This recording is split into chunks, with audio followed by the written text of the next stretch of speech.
Halo semuanya, selamat datang kembali di ulasan kita kali ini. Pernah nggak sih kalian megang komponen logam yang baru aja dicetak atau dipotong, terus mikir, wah udah jadi nih? Nah, faktanya, sebuah suku cadang manufaktur itu nggak pernah benar-benar selesai sampai permukaannya siap buat menghadapi dunia nyata. Hari ini, kita bakal bongkar habis-habisan soal teknik pelindung di tingkat mikroskopis yang bikin teknologi modern kita tetap awet dan utuh. Jadi kenapa proses manufaktur itu nggak langsung kelar begitu aja setelah bentuknya jadi? Jawabannya simpel tapi krusial. Permukaan benda itulah yang bakal langsung bergesekan, teroksidasi, dan aus sama kerasnya lingkungan fisik di sekitar kita. Tanpa perlakuan khusus, bahkan material sekuat baja sekalipun bisa cepat banget hancur dan gagal berfungsi. Ibaratnya, mereka butuh baju zirah. Oke, ini dia peta jalan kita hari ini. Kita bakal mulai dari kenapa rekayasa permukaan ini penting banget, lanjut ke penguatan mekanis, teknik pelapisan elektrik, deposisi uap, pelapis mutakhir, sampai ke sains di balik kebersihan. Langsung aja kita mulai. Bagian pertama, kenapa rekayasa permukaan atau surface engineering ini penting? Ada pertaruhan besar di tingkat mikroskopis yang nentuin apakah sebuah komponen bisa bertahan hidup di dunia nyata atau enggak. Kita harus ningkatin ketahanan aus buat komponen kayak roda gigi, ngurangin gesekan pada bantalan, dan pastinya mencegah korosi alias karatan. Selain itu, perlakuan ini juga ningkatin ketahanan lelah pada poros penggerak, dan ini yang keren, bisa dipakai buat ngebangun ulang permukaan alat yang udah telanjur aus. Jadi, permukaan komponen itu benar-benar nentuin segalanya. Masuk ke bagian kedua, penguatan mekanis dan perlakuannya. Bayangin ada satu teknik luar biasa namanya shot pinning. Di sini, kita ngebombardir permukaan logam pakai bola baja cor, kaca, atau keramik yang ukurannya bisa sekecil 0,125 mm. Benturan brutal ini bikin lekukan mikroskopis yang saling tumpang tindih. Hasilnya, permukaan logam ngalamin deformasi yang justru memicu tegangan sisa tekan. Kedengarannya emang kayak ngerusak ya, tapi pukulan fisik ini secara dramatis bisa memperpanjang umur kelelahan logam. Ini vital banget buat mencegah retaknya bilah kipas mesin jet pas lagi terbang di atas sana. Nah, pendekatan lain yang gak kalah ekstrim tapi elegan adalah cladding. Coba bayangin ini kayak bikin sandwich logam tahan korosi. Kita nekan bagian inti dengan lapisan tipis logam anti korosi pakai tekanan yang super ekstrim. Bisa pakai roll, alat berat, atau percaya nggak percaya pakai ledakan. Yang bikin takjub, lapisan pelindung ini biasanya cuma makan kurang dari 10% total ketebalan material. Sangat efisien. Ngomong-ngomong soal ledakan, ini bawa kita ke explosive hardening. Sesuai namanya, metode ini benar-benar pakai ledakan betulan. Insinyur naruh lembaran bahan peledak langsung di atas logam. Pas diledakin, tekanannya tembus sampai 35 gigapascal cuma dalam 2-3 mikrodetik aja. Proses ini bisa ngehajar baja setebal rel kereta api jadi jauh lebih keras. Tapi bentuk aslinya hampir gak berubah sama sekali. Gila banget kan? Lanjut ke bagian ketiga. Kita bakal bahas teknik pelapisan listrik atau electroplating dan electroforming. Coba lihat angka 75 mikrometer per jam ini. Ini ngewakilin laju deposisi yang super duper lambat dan butuh ketelitian tingkat dewa di proses electroplating. Di sini, arus listrik dalam cairan khusus dipakai buat mindahin ion logam satu persatu ke komponen target. Mengingat ketebalan akhir yang dibutuhin seringkali cuma 1 mikrometer, kesabaran benar-benar jadi kunci utamanya. Tapi kesabaran itu selalu membuahkan hasil. Ini dia wujud nyata dari pelapisan listrik. Laju deposisi yang lambat banget tadi berubah jadi lapisan anti korosi yang cantik banget di berbagai perangkat keras komersil yang mungkin tiap hari kalian pegang di rumah. Sayangnya, pakai listrik itu ada kelemahannya. Ketebalan lapisannya sering nggak rata kalau bentuk komponennya rumit, terutama di sudut tajam atau rongga dalam. Solusinya apa? Kita pakai electrolysis plating.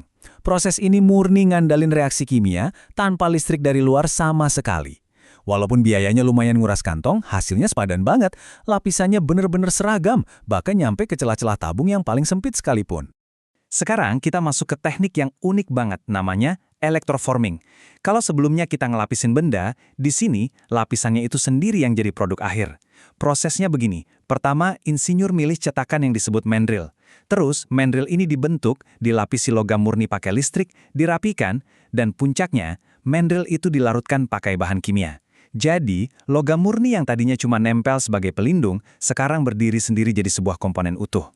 Dan inilah hasil akhirnya. Komponen yang luar biasa presisi, ukurannya kecil, dan bentuknya rumit banget, ini murni dibuat pakai electroforming. Teknik ini ngebuka jalan buat para desainer nyiptain geometri yang awalnya dianggap mustahil, dengan dinding setipis 0,025 mm. Komponen kayak gini biasanya kepake banget di peralatan luar angkasa atau sistem elektrooptik. Oke, bagian keempat, deposisi uap dan implantasi, di mana modifikasi terjadi di tingkat atom. Di level atomik ini, ada dua metode jagoan kita. Pertama, physical vapor deposition. Bayangin ada badai partikel logam di dalam ruang hampa yang diarahin langsung buat nabrak benda kerja. Ini cocok banget buat kelapisin alat kayak mata bor. Nah, yang kedua, chemical vapor deposition. Kalau ini pakai kombinasi gas reaktif bersuhu super panas buat ngebentuk perisai, biasanya dipakai di alat-alat pemotong kelas berat. Tapi harus diakui, proses kimia ini makan waktu banget. Siklusnya butuh 3 jam cuma buat manasin alat, terus 4 jam buat pelapisan kimianya sendiri, dan ini yang paling lama, butuh 6-8 jam buat pendinginan pelan-pelan ke suhu ruangan. Belasan jam ini mutlak dibutuhin buat dapatin lapisan karbida atau nitrida yang tebal dan nggak bisa ditembus. Kita masuk ke bagian kelima, pelapis mutakhir. Ini dia perisai permukaan level tertinggi. Di ujung tombak teknologi ini ada yang namanya karbon seperti berlian atau DLC. Lapisannya setipis beberapa nanometer doang, dan ini semacam jalan tengah antara struktur berlian dan grafit. Hasil komprominya luar biasa. Harganya jauh lebih murah dari berlian asli, tapi kekerasannya ekstrim banget, nyentuh angka 5000 Hv. Gesekannya yang super rendah, ngebantu banget buat ngelindungin komponen kayak sistem propulsi mikro dari keausan dalam jangka panjang. Tapi, kalau budget bukan masalah dan butuh yang paling sempurna, industri sekarang bisa bikin lapisan berlian utuh. Lewat reaktor laboratorium canggih, insinyur bisa nyiptain freestanding diamond films. Ini adalah lapisan transparan jernih, tebalnya bisa sampai 1 mm dengan lebar 125 mm. Karena ini berlian murni, nantinya bisa dipotong pakai laser buat dijadiin pelindung sensor inframerah pesawat tempur atau pisau bedah yang luar biasa tajam. Dan akhirnya, kita tiba di bagian ke-6, sains kebersihan. Ini dia fondasi dari semua hal luar biasa yang tadi kita bahas. Gimana sih caranya insinyur tahu kalau sebuah komponen itu benar-benar bersih? Mereka pakai uji simpel, tapi akurat banget. Water break test. Coba ingat pas kalian nyuci piring berlemak. Kalau setelah dibilas airnya ngalir dan ngebentuk satu lapisan rata kayak selimut, nah itu baru bersih secara ilmiah. Tapi kalau airnya pecah jadi titik-titik tetesan kecil, berarti masih ada sisa minyak mikroskopis di situ. Dan buat rekayasa permukaan presisi tinggi, tetesan air sekecil apapun adalah tanda kegagalan total. Buat ngusir sisa minyak yang membandel itu, industri punya senjata pamungkas, vapor degreasing. Di sini kita nggak pakai sabun atau sikat ya. Komponennya dicelupin ke dalam uap pelarut klorin yang sangat panas. Uap kimia ini bakal ngembun pas kena permukaan logam yang lebih dingin dan secara agresif mengangkat semua sisa oli, pelumas, dan kotoran pabrik lainnya. Begitu diangkat, komponen itu kondisinya kering sempurna, tanpa noda sekecil apapun dan 100% siap buat dipasangin baju zirah barunya. Sebagai penutup ulasan kita kali ini, saya mau ngajak kalian mikir nih, gimana jadinya kalau pelapis berskala nano yang kasat mata ini nggak ada? Benda-benda di sekitar kita, dari layar handphone sampai mesin kendaraan, pastinya nggak bakal bertahan lama menghadapin kerasnya dunia nyata. Mereka bekerja dalam diam, melindungi teknologi yang kita pakai setiap hari. Cukup epik ya? Makasih udah ikutin ulasan kali ini, tetap penasaran, dan sampai ketemu di bahasan seru berikutnya.